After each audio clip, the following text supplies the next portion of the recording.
ส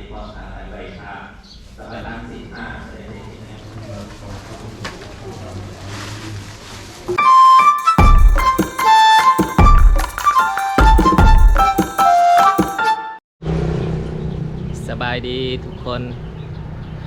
มื้อนี้ก็เป็นมื้อบุญห่อเขาสลากเนาะมื้อนี้เฮาสิมาใส่บาตรอยู่วัดศรีสะเกษ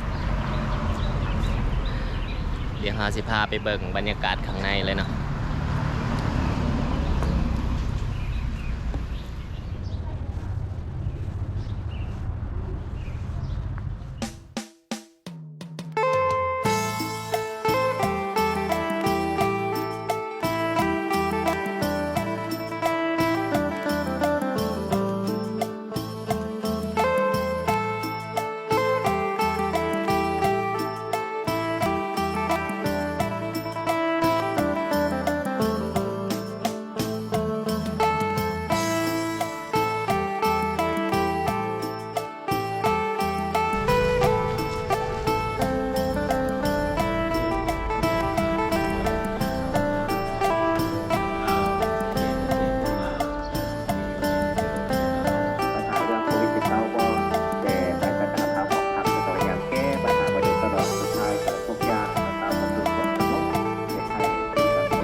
เริ่มต้นตั้งแต่นี่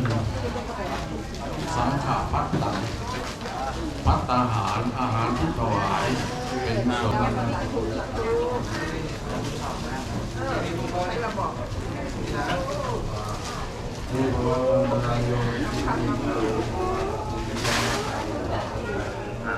ตอนนี้เฮาก็ได้ใส่บาตรเป็นที่เรียบร้อยแล้วเนาะเดี๋ยวสิพา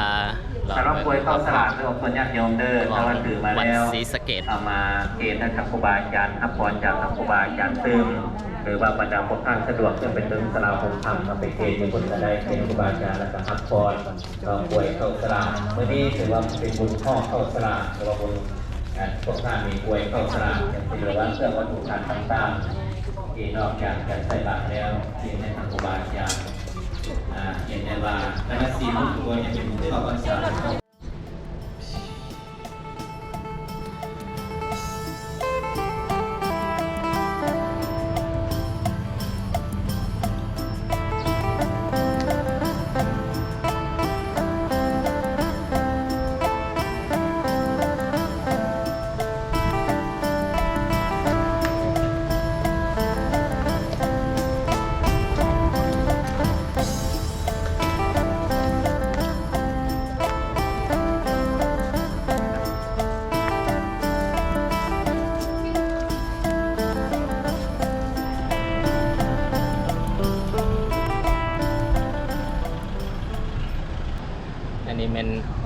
ที่ว่าอยู่ข้างถนนลานสร้างเนาะถนนใจกลางเมืองสังหอแห่งนี้เวลาเขาขี่รถผ่านไปมาเขาก็จะเห็นเนาะ